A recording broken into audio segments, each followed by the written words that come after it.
So I have all kinds of great, scary stories that I could be telling you. Dracula meets Frankenstein kind of scary stories.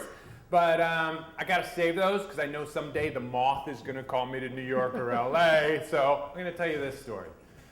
So there was a time in my life that I was really in my power, and I was living in Center City, Philadelphia, right around 13th and Rodman.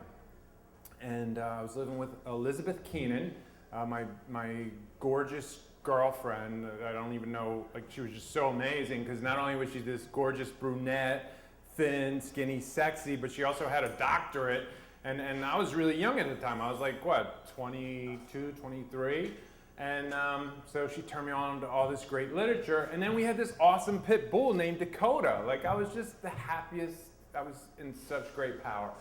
And so I'm walking Dakota in the middle of the night, because I would walk her, at all times. And it's like around midnight. And I'm on Broad Street and South, and I see this girl I know. And she's like out there, she's prostituting. And I'm like, holy shit. I'm like, what are you doing out here? And she's like, Johnny, you gotta fucking help me. You gotta get me out of here. Like, I don't know how I got into this, but I'm like stuck. This guy will not let me leave. And I was like, where's your boyfriend? Like, what's going on? Because I knew her because my close friend lived at the apartments that her mom was the manager of. And I would see her all the time. And she was really cute too. And I was like, wow, if I wasn't going with Liz, hey. But you're blonde, so it wouldn't work out, but hey. And so I was like, yeah, just come with me now, right?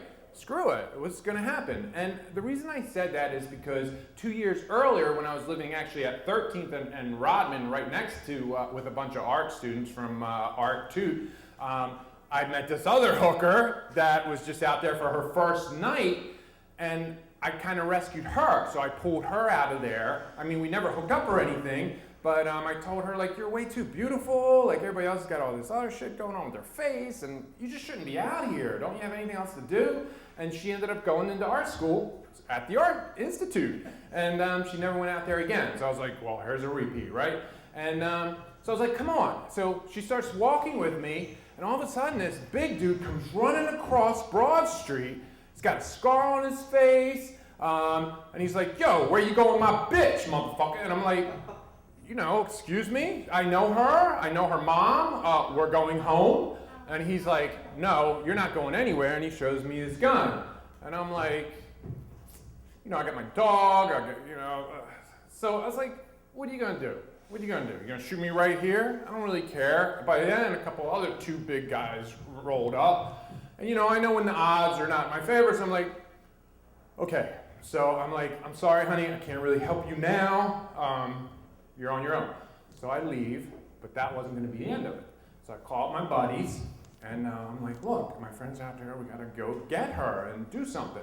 So they come in my car, we whip up in the car, and I run up to her, and I'm like, listen, we're gonna come get you out of here. You just be ready. When we show up, you just get in the fucking car, and we're gone, right? And by this time, the dude comes running up, what the fuck I tell you? I told you, leave my bitch alone, right? And I'm like, no, it's all good, it's all good. And this time he rolled up in his Cadillac, this giant friggin' red Cadillac. And he was so pimpalicious. Like, I mean, he had the hat, he had the flair, and he had Washington DC tags. So I was like, oh, this is one of those guys that just takes you from like DC to Philly, then to New York. And she had told me that that her boyfriend tried to help her, but he ended up getting his ass kicked, and that they're going to New York next. I forgot to share that with you. So there was a sense of urgency here, right? So anyway, so I left, and then sure enough, we whip it up. My little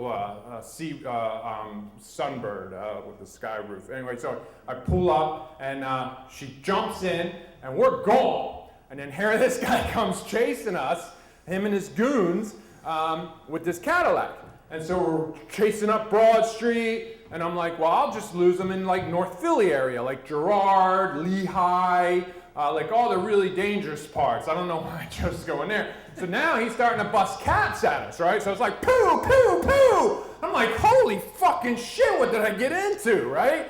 And so But, I'm determined. There's no way this girl is going to fucking New York City, because then she'll be lost forever and she'll be stuck in that life, right? And that's not going to happen. So we do some crazy driving, and we turn around. And I'm like, you see that shit? We lost him, right? So we're driving down Broad Street real slow. And guess who's coming up the other way of Broad Street? Him. And I'm like, holy fuck. So here he comes again. So now we're driving again.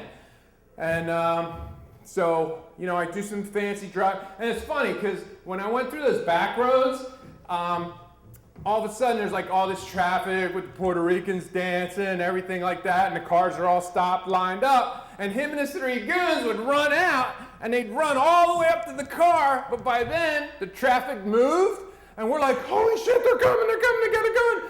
But then by the time they ran up, the traffic would move, and it's like, bird! And so they're like, back to their car, here's the chase again. And this happened like 3 friggin' different times. And one time, they caught up to us so much and the traffic wasn't moving that I just drove up on the sidewalk, and I just like drove around the cars.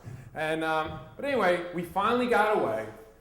And so I took her right to her house, and I let her out of the car.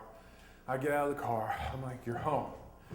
And so she's walking up the steps to the apartment, and then here they are again. And I'm thinking, you dumb broad, like, why did you tell him where you live? Like, what the hell's the matter with you? But by the time he confronted me, she was in the house, and I was just like, what? You gonna shoot me? Go ahead, shoot me. I mean, we're right here, there's like lights everywhere, there's people everywhere, what are you gonna do? You gonna beat me up? Beat me up. Because my friends were about useless. They were just all art students. And he was just like, fuck it. And they drove off, and she was never in that life again. But I got to tell you, when those bullets were flying in North Philly, or when we lost him and saw him again, it was some scary shit, And but anyway, that's my story.